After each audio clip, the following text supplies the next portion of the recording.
maiinit yung ating mga tatalakayan at malamang ho sa alamang mga boss Chief Amo Sir, hahagal pa kayo ng tawa sa araw na ito mga bossing. Eh paano ba naman si Anjo Iliana? Gini-AGO, yung mga DDS, mga boss Chief Amo Sir. Asang-asa pa naman po yung mga DDS na kapwa nila DDS si Anjo Iliana tapos bigla pong ayun bumaliktad. Malulungkot yung mga DDS dito, mga boss Chief Amo Sir. At syempre ho, mga kababayan, nandyan po yung Birahan PH sa harap po natin. No, wag niyo pong kalimutan na pindutin yung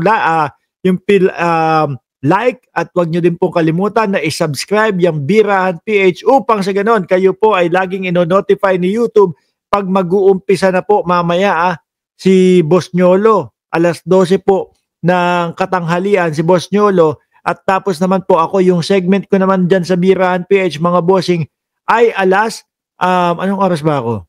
Alas 9 ng umaga, ng gabi dyan sa Birahan PH. At si Banat Boy naman no, ano na yon sa gabi na ho yun, mga bossing, alas 2 ng madaling araw, o alas 12:30 ng madaling araw, mga bossing. At eto nga ho, no, dyan naman po sa ilalim ng pangalan ng Mark Ramos, nandyan ho yung like button. Ano gagawin nyo? Simple lang. Pipindutin nyo lang po yung like button tapos i-komento ninyo kung pang ilan ang inyong like upang sa ganun madaanan natin ng shoutout ang inyong mga pangalan dyan sa comment section. Pero usapan natin, wag nyo ako tuturo doon sa tatay ni Boss Jewel. Nagbabanta yun na magkakaso daw doon sa mga kritiko ni Boss Jewel. Balat sibuyas pala yun. Oh. Anyway, mga bossing, nandiyan si Ma'am Chris Rose, si Tommy ng Cereza Force, si Joel Q ng Cereza Force, si Jocelyn Para. Mamaya na ho yung iba. Yan muna, no? Game na ho, mga kababayan. Naku, eto si Marcoleta.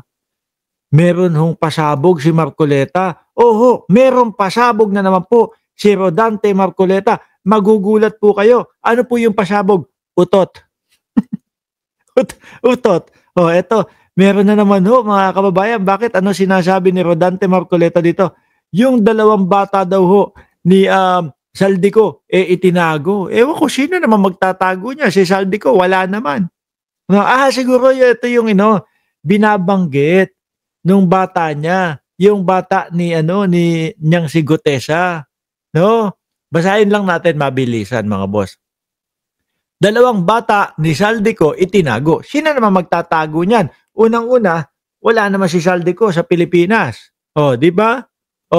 Ngayon, sino na naman pagbibintangan kaya dito ni Rodante Marcoleta? Mga bossing, sino na naman ho kaya ang pagbibintangan ni Rodante Marcoleta? Ayan ho, pag tinignan mo pa lang yung mukha ni Marcoleta, halatang inis na, galit na agad no? Lagi pong nakakunot yung noo, lagi pong nakakunot yung muka, lagi pong maasim yung muka ni Rodante Marcoleta. Sabi dito, naniniwala si Senador Rodante Marcoleta na itinago ni dating ako Bicol Party List Representative Elizalde Co ang dalawa niyang tauhan upang hindi sila mapiga tungkol sa mga dineliver na sa bahay ng dating mambabatas at kay dating Speaker Martin Romualdez. Ikaw naman, Marcoleta, yung bata mo nga hanggang ngayon hindi lumalabas. Di ba?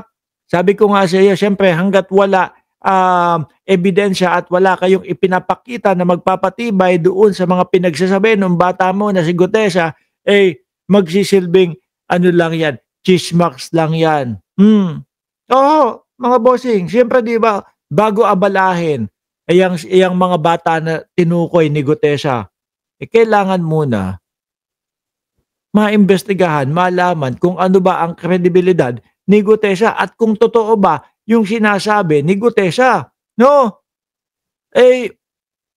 Sa bata mo pa lang, hindi na sa bata mo pa lang, hindi na lumalabas Sa panayam ni Corina Sanchez sa programang On Point, no, ng Bilyonaryo News Channel, sinabi ni Marcoleta na nakarating sa kanyang impormasyon na ang tauhan ni Ko na si Paul Estrada ay pinapunta sa Chile upang hindi ito maimbestigahan sa issue ng suhulan ng flood control scandal.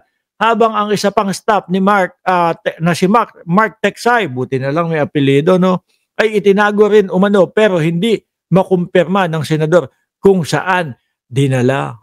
Nagkakataguan na. Ano po? Hindi, yang kay Saldico, mga kababayan, yung kay Saldico ho, mga boss Chipamo sir, kailangan ding umuwi talaga ni Saldico para ano ipaliwanag ho lahat ito eh. Hinayupak na Saldico, nagtatago na din ho eh. 'Di ba? Yung kay Speaker Martin Romualdez naman po, panay sila. Martin Romualdez hanggang ngayon po wala namang ipinapakitang ebidensya. Hanggang ngayon po, wala pa din. Trip-trip lang nila Marcoleta at ni Gutesa. Itinago na daw yung dalawa. Ang balitang ito, itong dalawa, hindi ko alam yung Mike Tiksay kung nasaan, pero yung Paul Estrada nandoon daw sa Chile at binabantayan. Ang haba no ng ng reach ni Marcoleta. Ang dalawa ay pinangalanan ng testigong si Orly Gutesa na siyang nag-aabot ng mali-maletang cash sa bahay ni Ko sa Valle Verde, Pasig City at sa bahay ni Martin Romualdez. Sabi ni Shiro Kansaki, parang CIF ang pangalan Mark Tiksay at John Paul Estrada. CIF. Mahilig ka sa ano no? Mahilig ka dun sa hub na yun ano, yung kulay dilaw, yung kulay dilaw yung logo ano. Kaya alam mo yung CIF ano. Sila ang nag-aabot, nag-handle kapag i-deliver na yung pera sa Valle Verde at bibilangin doon pagkatapos sa Valle Verde sa may horizon sa BGC.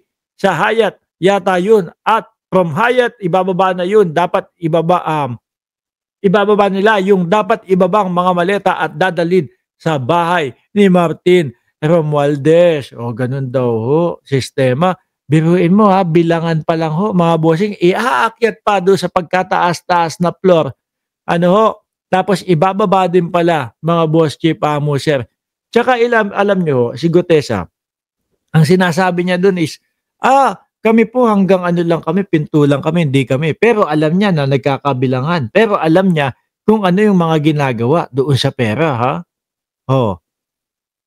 Kaya nasasabihan nagawa-gawa lang itong mga pinagkakakana ni Gutesa Di ba? Yung dalawang lalaki, bakit walang nakaisip sa kanila na tawagin yung dalawa, no? Bakit ang pinipilit gisain si Gutesa? Balita ngayon, iniipit na rin yung dalawa.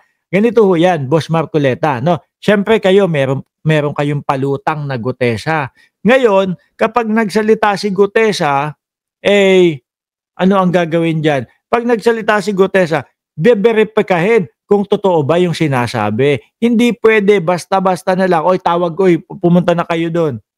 Ibig sabihin, pagka binanggit mo yung pangalan ko dyan, basta na lang ako papupuntahin dyan sa Senado, di ba? Kailangan pong verifikahin lahat yon. Hindi tayo kukuha ng kanilang oras o hindi tayo aaksaya ng kanilang oras kung hindi naman totoo yung mga pinagsasasabi ni Gutesa. Madaming palpak sa sinasabi kasi ni Gutesa, Marcoleta. Kaya ganoon. Di ba? Umiiyak po kasi sila. Bakit? Kasi daw po bakit ginigisa si Gutesa? Ayaw ho yata nila na matatanong. Ang gusto ho yata nung kampo ni Marcoleta kung ano na lang yung sabihin nila, yun na mismo. At kailangan paniwalaan na agad. Ayaw sa mga cross-examination ho. Di ba Tommy at Dondon at Viola G at Virgie Badiola? Parang malasiga ang style ho nun, mga kababayan. Yung tipo ba, sige ito may bata ako. Papupuntahin. Surprise pa nga May bata akong papupuntahin. Surprise, ha? Kung ano ang sasabihin lahat nitong bata ko, kailangan paniwalaan nyo na lahat. Hindi pwedeng hindi kayo maniwala. Pwede ho ba yun, mga bossing? Unfair naman yata doon sa mapapangalanan at doon sa idadawit na pangalan. Paano kung galit lang kayo doon sa pangalan o doon sa may-ari ng pangalan o kay Martin Romualdez na pinangalanan nyo? Pero ang sa totoo lang, hanggang ngayon, ilang taon na kayong bumabanat. Halos magdadalawang taon na ho nilang binabanata si Martin Romualdez. Hanggang ngayon, mga kababayan, wala pa din itong mga ipinapakitang mga ebidensya kontra laban na magpapatunay kay Martin Romualdez na yan ang mastermind.